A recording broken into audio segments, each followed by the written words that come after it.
Drive was smooth. It went really well.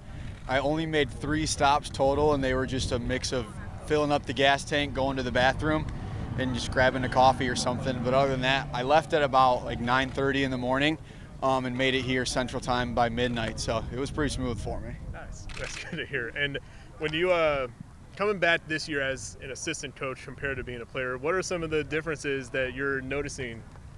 It's been a good transition. I've been really excited to have the opportunity to come work with a program where I do have a lot of familiarity with not only the players we get the opportunity to work with, but just the scheme and the way our coaches work and the way that they like to operate and do things has made it a great transition for me.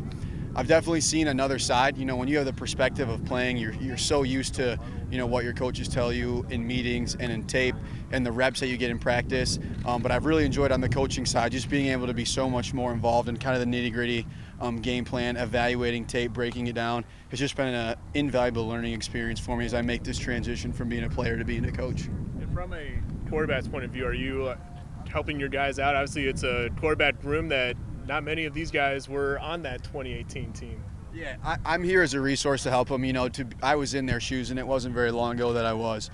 So I'm here to help them as much as they need it. If they come to me with questions, you know, of course, I'm happy to do whatever I can to make their job and their life easier. But at the same time, I also try to be a little hands-off.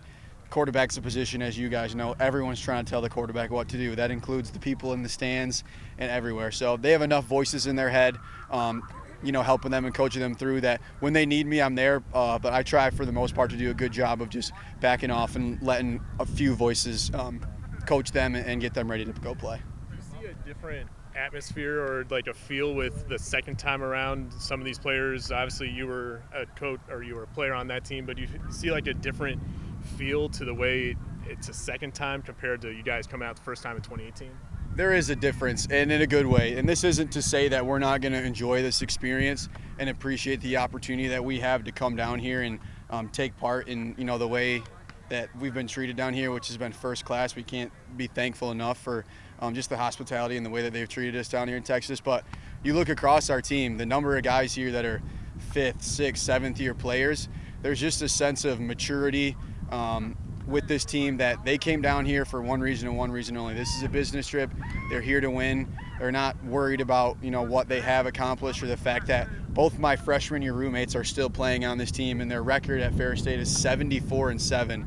You know, instead of looking back on that, they came down here to get to work to go win a football game. So it's been really, really a pleasant surprise to have that type of leadership from guys that are like, hey, this is cool, but make sure that your main priority and your main focus is on the task at hand, and that's to go win a football game. Kind of brought it up yesterday. You mentioned 74 wins.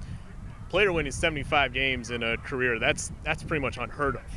It's unheard of, and you know, it's something you probably won't ever get to see again. It's really because when you look at these guys being able to get a 7th year because of what happened with COVID last year, how often will you see a kid, you know, be able to play 6 seasons, and let alone at a program that's going to win double-digit games all 6 years he's been here, have a chance to play in their 2nd national championship. So it's really cool, really special, and I think just a testament to what Coach Anise has built here. Aside from driving his car to Texas, how has your relationship with Coach Anise changed now that you're a coach versus when you were a player? It's different. Well, he also is my roommate now, so it's been awesome to be able to coach for him and learn from him. Part of, you know, wanting to get into coaching is because the coaches I've played for, Coach Anise especially, they've changed my life. The impact they've had on my life has been so profound, and I want to go give that to as many players as possible.